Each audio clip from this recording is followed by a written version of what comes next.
The Vanishing Attendant. I had always heard rumors about the abandoned gas station on the outskirts of town. People said it was cursed, that strange things happened there after dark. But as a thrill seeker, I couldn't resist the temptation to explore it myself. One gloomy evening, I mustered up the courage to venture to the deserted gas station. Rain drizzled down and the wind howled through the empty pumps, creating an eerie atmosphere. The place looked like it had been abandoned for years, with cracked windows and faded signs. Ignoring the warnings that echoed in my mind, I pushed open the creaky door and stepped inside. The smell of dampness filled the air, and I could feel a sense of isolation enveloping me. The flickering fluorescent lights cast ominous shadows on the walls, making me shiver despite the warmth of my coat. I decided to explore the store first. Dust-covered shelves held ancient-looking products, as if they had been untouched for decades. The eerie silence was broken only by the sound of my footsteps echoing through the empty aisles. As I wandered further into the store, I could swear I heard whispers drifting on the wind, but every time I turned around, I was met with emptiness. As I made my way to the back of the gas station, I noticed a faded photograph on the wall. It was a picture of a gas station attendant, standing proudly by the pumps. His name tag read William. The image seemed to radiate an unsettling energy, and I couldn't help but feel like I was being watched. Curiosity got the better of me, and I decided to head outside to the pumps.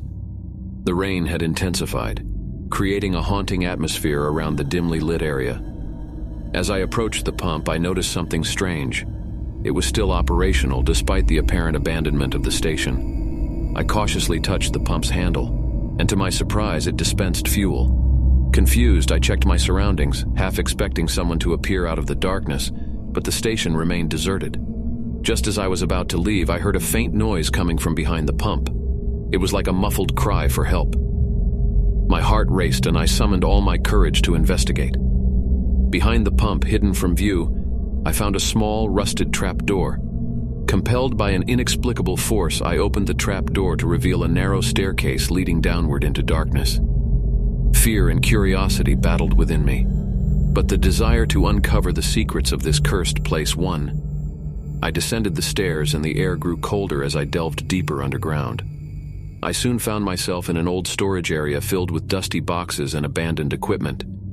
It was then that I saw him, a gas station attendant who looked exactly like the man in the photograph. William. He appeared terrified, as if trapped in a never-ending nightmare.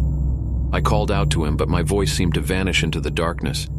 As I reached out to touch him, my hand passed through his form, like he was made of mist. The realization struck me. This gas station was a limbo, a place where time stood still and trapped souls lingered, unable to move on. William was the last gas station attendant who had worked here, and somehow his spirit remained bound to this desolate place.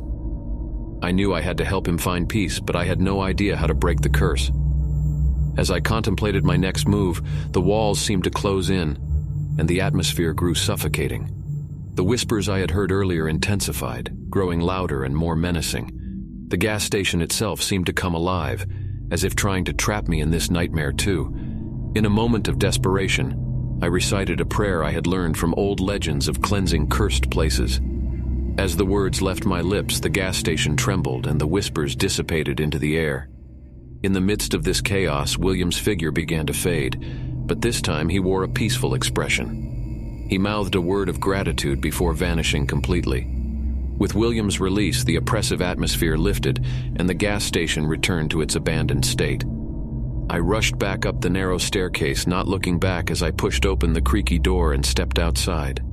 As I drove away from that cursed place, I couldn't shake the feeling that I had crossed into another world, one where the veil between the living and the dead was frighteningly thin. And I vowed never to return to that forsaken gas station, where the spirit of William had been trapped for far too long.